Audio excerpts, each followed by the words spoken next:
Hello everyone, it's B ASMR, and today I'll be reading How the Grinch Stole Christmas by Dr. Seuss. And there probably will be a lot of background noises because I keep having to retry because people keep making noise. It's a little frustrating, but whatever. I hope you enjoy. Every Who down in Whoville liked Christmas a lot, but the Grinch, who lived just north of Whoville, did not. The Grinch hated Christmas, the whole Christmas season. Now please don't ask me why. No one quite knows the reason. It could be his head wasn't screwed on just right. It could be, perhaps, that his shoes were too tight. But I think the most likely reason of all may have just been that his heart was 2 sizes too small.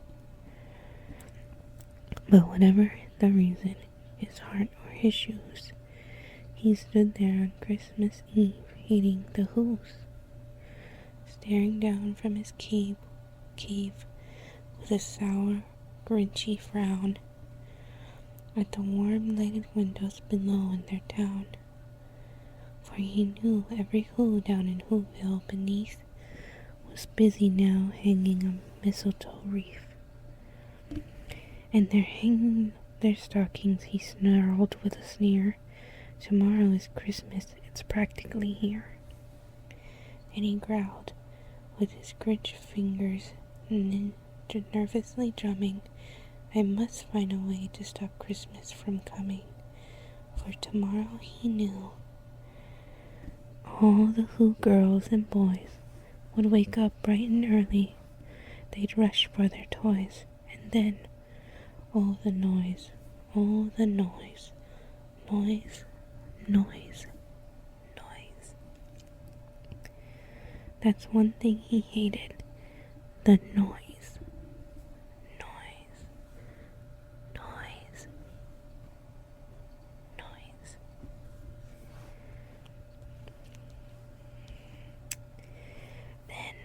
The Who's, young and old, would sit down to a feast, and they'd feast, and they'd feast, and they'd feast, feast, feast, feast. They'd feast on Who pudding and rare Who roast beast, which was something the rich couldn't stand in the least. And then they'd do something he liked least of all. Every Who down in Whoville, the tall and the small, would stand close together with Christmas bells ringing. They'd stand hand in hand, and the Who's would start singing.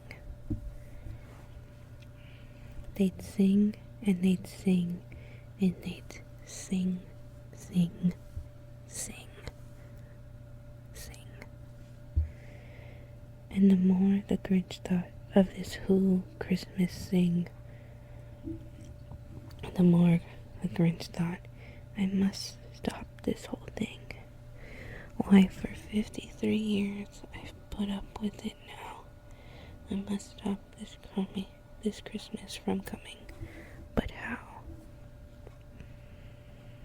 And then he got an idea, an awful idea. The Grinch got a wonderfully awful idea. I know just what to do. The Grinch laughed in his throat, and he made a quick Santa Claus hat and coat. And he chuckled and chuckled. What a great Grinchy trick.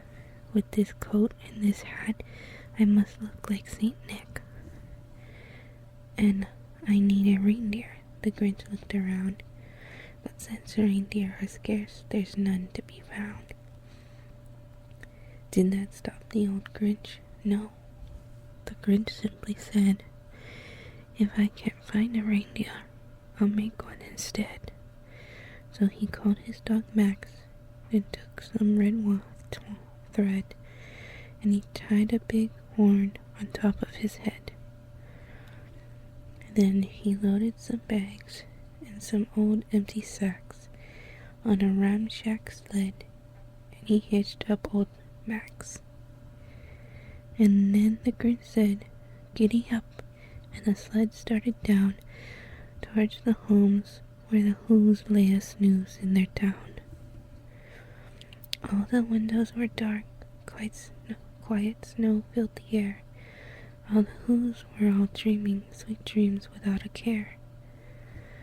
When he came to the first little house on the square, "This is stop number 1, the gold Grinchy claws hissed, and he climbed to the roof, empty bags in his fist. Then he slid down the chimney, a rather tight pinch, but if Santa could do it, then so could the Grinch.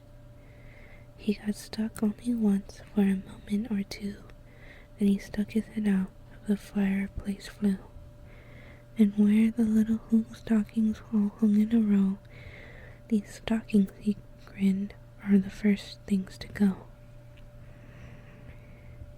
Then he slithered and slunk, with a smile most unpleasant, around the whole room, and he took every present. Pop guns and bicycles, roller skates, drums, checkerboards, tricycles, popcorns, and palms. And he stuffed them in bags. Then the Grinch very nimbly stuffed all the bags one by one up the chimney. And he slunk to the icebox. He took the Who's feast. He took the Who pudding. He took the roast beast. He cleaned out that icebox as quick as a flash. Why, that Grinch even took their last can of Who hash. Then he stuffed all the food up the chimney with glee, and now he grinned the Grinch. "I will stuff up the tree." And the Grinch grabbed the tree, and he started to shove, when he heard a small sound like a coo of a dove. He turned around fast, and he saw a small Who. Little Cindy Lou Who was not more than 2.